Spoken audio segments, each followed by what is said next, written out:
Hi guys, welcome back to another video. Today we're going to be chatting about 5 lessons I've learned after working remotely, spending 5 months in Asia, in Bali, in Thailand, in Vietnam, in South Korea a little bit. And just going to share the learnings I've sort of picked up from this experience, and I'll kind of finalise with whether I think it's worth it, who this experience would be good for, if and kind of give you an insight into what I've learned along the way, which isn't specific to travelling, but it's what I've learned anyway. So, number one, you get to choose your problems in life. So, on one hand, if you stay in the UK and you're kind of working a normal job, you choose the problems of working a 9 to 5. So, that's going to be stuff like dealing with your colleagues. I mean, you're still going to need to deal with people if you're starting your own business, but working with colleagues, listening to a boss, obviously sort of dealing with that fixed schedule, that is one of the challenges you're just going to have to face. The next thing is problems of just living in the West. Obviously, cost of living is a massive thing at the moment. Politics, there's always a lot going on there, which I felt very detached from since coming to Asia. I don't really watch the news anyway, but I feel very separate from that. You also choose, as I mentioned, problem of high cost of living. So those are some of the challenges that are just inevitable if you're in the West, if you're working sort of a standard job. On the other hand, if you're working remotely, if you have set up your own business, there are different problems you face. Problems of motivating yourself, for example. You have to as well have the courage to put yourself out there, otherwise it's not, your business isn't going to work. If you want to make an income online, it's going to be very, very difficult if you don't want to put yourself out there. And also just challenges of living in a foreign country, the language. If I need anything, it's never very easy to find things. I'm trying to think of an example. I was trying to get a lamp, for example, couldn't find a lamp easily. Went to a shop that says they sell lamps, no lamps to pick up. So not ideal, and that is a challenge you choose as well. Another one which might sound crazy is the heat. It's something you have to get used to, and also the UV index here is crazy. So that means you're going to be putting on a lot of sun cream, and it just depends. Maybe that's not worth the trade-off. And obviously in the UK, for example, you're going to need to wrap up warm in winter, but throughout the year here, I'm in Da Nang in Vietnam at the moment, you're going to need to put the sun cream on. You're going to need to go out in a coat, like a thin coat, just to protect you from the sun if you don't want to put sun cream on. So the reframe you need to have in your mind is, I get to choose either of these sets of problems, and it's not as if one is going to be right for every person. It's just realizing you do have that choice to select what problems you want to face in your life, and making a decision on your future based on that, and weighing up the costs associated with those problems. For me, having kind of that lack of freedom in the 9 to 5 and having a very fixed schedule, having to listen to a boss, I found quite difficult. So I'm happier to deal with some of the other challenges that I face, which I'll get onto later in this video, and not having to deal with that sort of limited freedom. Another big thing is nobody really knows the answers in life. I've seen posts from big people like Iman Gadzhi, and you look at his content, and he even says, even with his level of success, he has days where he doesn't feel like he has a clue. So I think it's good to know that someone like that, and people who may appear ahead of yourself, don't always know the answers. There's a lot of people on social media who are there to tell you exactly what you should do. Maybe they're saying you need to start a business, you need to become a digital nomad, whatever it is, you need to do this to attract girls. You need to answer those questions yourself, because ultimately no one really knows. And I discovered this truth recently. I think I've put a lot of emphasis on learning, which is positive, looking to expand my mind and take on new knowledge. But at the same time, by doing that, I'm sort of taking away the trust I have in myself, and kind of knowing that nobody has the answers, nobody knows what will make you happy. So that's why I view my life as a test. I want to try and test different things. So I wanted to test starting a business.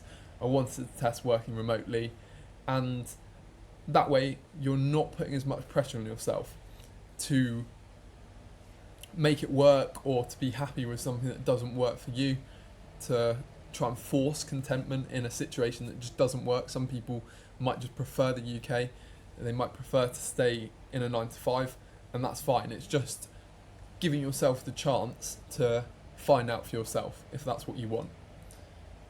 And as I say, life is a process of testing and learning what works for you. Linked to what I was saying as well, you probably put too much pressure on yourself. I know for me, if I go to Instagram, for example, that everything on my feed is related to people who are successful, because that's the content I'm interested in.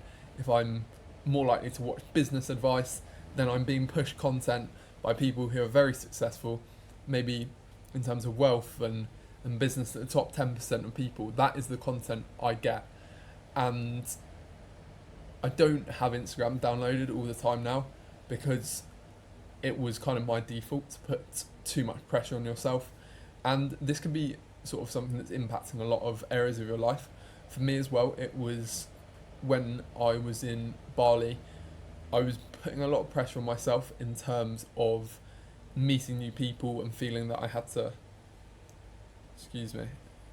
to come across a certain way and wanting to have a desired impact. So rather than putting all that pressure on myself to perform, what I did was just switch to more of a value-based approach. Rather than thinking, I want this person to think this of me, trying to think, what can I do in this situation that is going to be aligned with my values? So something like courage and kindness. So how can I be courageous by maybe putting myself out there, and be kind, give them a compliment, something like that.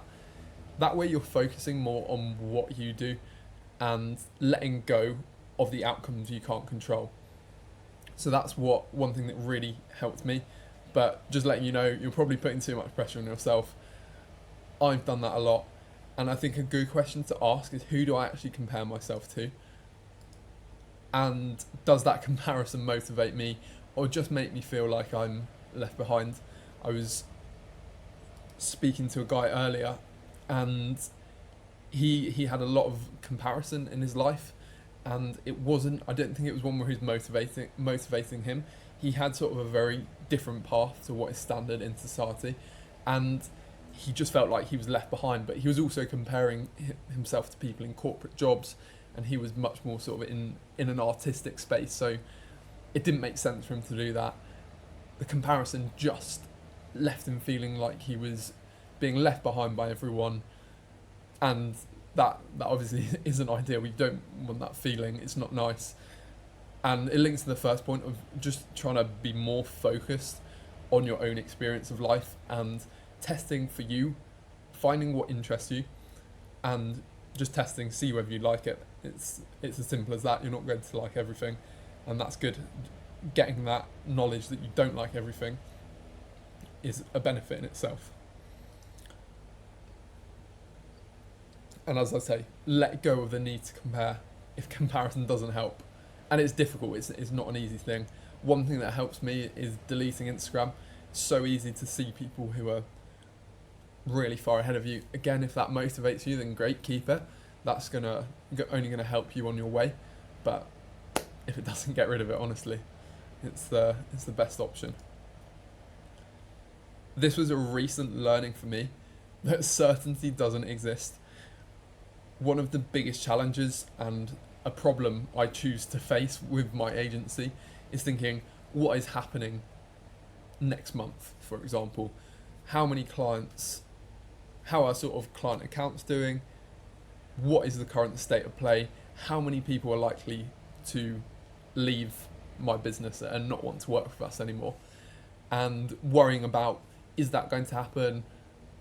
what happens when it does, and a lot of sort of anxious and thoughts that ruminate on the situation and don't really help me. And a recent learning is that I've wanted certainty. What I want is, say, a client to say, we're going to stay with you for the next 4 years, 5 years, which is obviously ridiculous. No one's going to do that. That's what I've craved.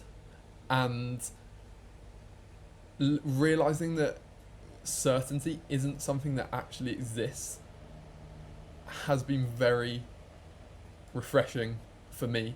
Life is completely unpredictable, and I've come to understand that you don't actually need certainty to live sort of a satisfied and happy life that you can be proud of. There are so many people who've lived crazy lives and they haven't had certainty. They haven't tried to crave it, and they've been fine. And it's also by letting go of the need for certainty, and that's an ongoing thing I'm working on. It's not. It's something I've probably always had. We as humans, and me as well, I want certainty. I want comfort. I want predictable income. Of course, we all want that, but maybe when things go wrong, when say I lose a client, I've actually always taken actions at that point when I've lost the client to get another one. So it's slightly trusting in the process, and I'm reading on that now, sort of Buddhist and related content that is about letting go, understanding that life is unpredictable, and that by trying to grasp things and keep them as they are, we actually create a lot of suffering in our own lives because of that.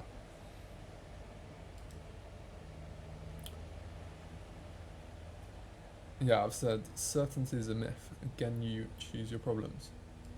Cool. As well, nothing external guarantees happiness. So things like working remotely, earning 10k a month, becoming more attractive to women. I think as a young guy, these are kind of things that get floated around. You see them again a lot on social media, but realizing they won't guarantee a change in results, and you can won't guarantee a change in your happiness. And you can look back to examples in your own life where you thought, I really want this thing, and you've gone and got it, and actually your situation is almost the same. Your happiness spikes, and then you return to kind of your baseline. And it's the same with all these things. But I think what does make a difference is the lessons you learn along the way. And sort of everything I've learned and shared with you in these slides are things I can carry forward. So although something like working fully remotely, with that, it might wear off after a while in terms of like the novelty of that experience. It kind of becomes your normal life. The lessons I've learned having done that and pushed myself out my comfort zone, I can still carry them forwards. They will still be useful to me. And that's why I don't think in themselves, obviously they won't guarantee happiness, but it is a lot about that mindset you have, and the mindset you have to when you are encountering challenges along the way. And the above, I'm not saying these goals are bad or good.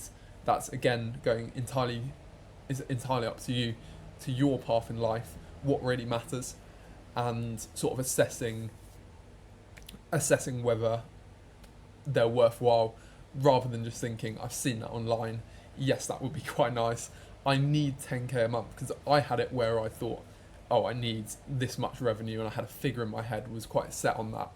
But from what I'm earning now to that level, there's very little difference in quality of life. I'm fairly simple. I like to eat food. I like to play sport. I like to go driving on a motorbike.